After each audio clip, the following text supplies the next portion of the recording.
Hello everyone, good afternoon and welcome back to my channel Mitra official. আশা করছি তোমরা সবাই খুব ভালো আছো আর আমিও খুব ভালো আছি। তো আজকের একটা ইন্টারেস্টিং ভিডিও নিয়ে চলে এসেছি। আগের পার্টে তোমরা দেখে নিয়েছো হেলদি স্টোরি, তো এখন আমি ওয়েডিং স্টোরি তোমাদের সাথে শেয়ার করব আমার বান্ধবীর। তো বেশি বকবক না করে ভিডিওটা চলো ঝটপট স্টার্ট করে দিই। আর তোমরা ভিডিওটাকে স্কিপ করে কিন্তু একদমই দেখবে না, তাহলে সব ইন্টারেস্টিং জিনিসগুলো তোমরা কিন্তু মিস করবে, তাই পুরো ভিডিওটা দেখতে থাকো।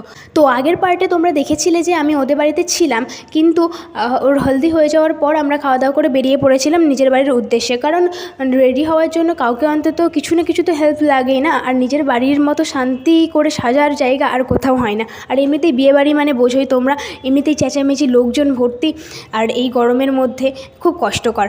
আর তো এখানে তোমরা দেখতেই পাচ্ছ আমি রেডি হতে বসে গেছি, কারণ আমার অলরেডি অনেকটা লেট হয়ে গেছিলাম। আমি বিকেলবেলা বসেছি রেডি হতে, চুল বাঁধা কমপ্লিট হয়ে গেছে। আর মেকআপের বা আমি রেডি হওয়ার পুরো ভিডিও দিতে পারিনি, কারণ আমি অলরেডি অনেকটাই লেট ছিলাম সেই জন্য। আর বলতে বলতে ওই দেখো আমার পুরো রেডি, পুরো কমপ্লিট হয়ে গেছে। এই ছিল আমার ফাইনাল লুক। তো আমাকে কেমন লাগছিল অবশ্যই তোমরা কমেন্ট করে জানিও। আর এই দেখো গিফট নিয়ে চলেও এসেছি বিয়ে বাড়ি। এখানে এসে দেখছি সবাই রেডি হয়ে গেছে, আমরাই লেট।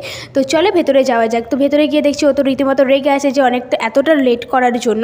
আর এখানে বরকে আমরা দেখতে এসেছি, এখানে এসে দেখছি এত ভিড়, মানে আমাদের কোনো স্কোপই নেই। ভাবলাম একটা বরের সাথে গিয়ে ফটো তুলবো, সেটাও হয়নি, কারণ সেই টাইমটাতেই হচ্ছে বরকে নিয়ে গেছিলো, কারণ বিয়েতে বসতে হবে। অলরেডি তখন 9টা বেজে গেছিলো, কারণ 9টা থেকেই লগন ছিল। তো তাহলে আর কি করি, চলো নিচে যাওয়া যাক। এবার স্টলগুলো তোমাদের সাথে ঘুরে ঘুরে শেয়ার করি। তো এখানে অনেক রকমের স্টল ছিল, ফুচকা, পকোড়া, কফি।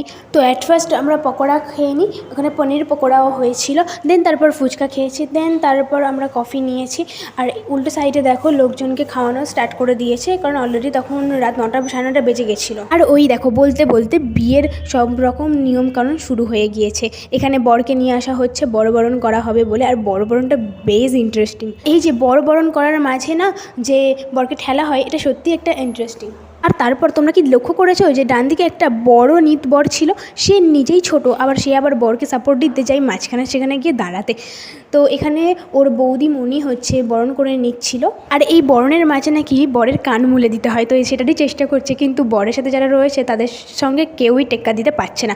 তো অবশেষে আমাদের কনেকে নিয়ে আসা হয়। আর এখানে যে 7 পাক ঘোরাতে হয় না পিঁড়ি ধরে, সেটাই ঘোরানো হচ্ছে। আর এখানে শুভদৃষ্টি হচ্ছে, দেন তারপর মালা বদল হচ্ছে।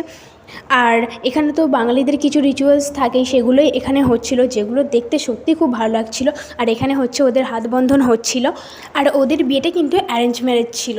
আর তাছাড়াও ওদের দুজনকে সত্যি খুব সুন্দর মানিয়েছিল। আমার তো বেসিক্যালি ভালোই লেগেছে। তোমাদের কেমন লাগলো তোমরা অবশ্যই কমেন্ট করে জানাও। তো অনেকটা সময় পেরিয়ে যাওয়ার পর অবশেষে আমার আরেক বান্ধবী এসে উপস্থিত হয়েছে, তখন অলরেডি হাফ বিয়ে হয়ে এসেছে। তো দেন তারপর এখানে খই পোড়ানো, মানে বাঙালিদের যা যা নিয়ম আছে পুরো পাই টু পাই নিয়ম তোমাদের সাথে আমি শেয়ার করে নিচ্ছি।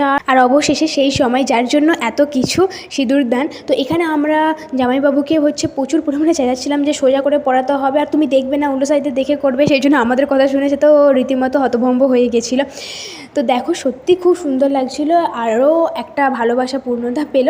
আর তারপর ফটোগ্রাফারদেরকে আটকায়, ফটোগ্রাফি তো করেই যাচ্ছে, ভিডিও, মোবাইল, মানে এমন কোনো জিনিস ছিল না, নানা রকম পোজ দিয়ে ফটো তোলা হচ্ছিলো। দেন তারপর ওকে নোয়া পরিয়ে দিল। আর এখানে হচ্ছে একদম শেষে সব ফটোশ্যুট চলছিল। আর তারপর অনেকটাই লেট হয়ে গেছিলো, তারপর আমরা খেতে বসে গেছি। আর এখানে দেখতে হচ্ছে সব কিছু খাবার আমাকে দিয়ে গেছে। তো আমি বলেছিলাম আমাকে কিছু জিজ্ঞাসা করবে না, যা খাবার আছে সব দিয়ে যাবে, সেই জন্য ওরা সব খাবার দিয়ে গেছিলো। কিন্তু আমার অবস্থা সিরিয়াসলি বলছে খুবই খারাপ, আমার মানে পেটে একটুও খিদে ছিল না, তাই আমি খেতেই পারিনি কিছু। কিন্তু আমি সমস্ত কিছু নিয়েছি, কোনোটাই আমি খেতে পারিনি। তো কিন্তু একটা জিনিস যাই বলো আর তাই বলো, আমাকে যদি কেউ কিছু খেতে দেয়, মানে সব কিছুর থেকেও যদি বলে মিষ্টি খেতে, মিষ্টিটাকে আমি যে খেয়ে নেবো। বিয়েবাড়ি গিয়ে আমি কিছু খাই না খাই, মিষ্টিটা ঠিক খাই। তো ওর বিয়েতেও সেম হয়েছে, কিছু খাইনি, কিন্তু আমি মিষ্টি খেতে একদমই ভুলিনি। দেন আমরা অনেকটা রাত হয়ে গেছিলো, তাই বাড়ি চলে গিয়েছিলাম। তো আজকের ভিডিওটা এইটুকুই, দেখা হচ্ছে নেক্সট কোনো ভিডিওতে। আমার ভিডিওটা কেমন লাগলো অবশ্যই তোমরা কমেন্ট করে জানিও। All over by.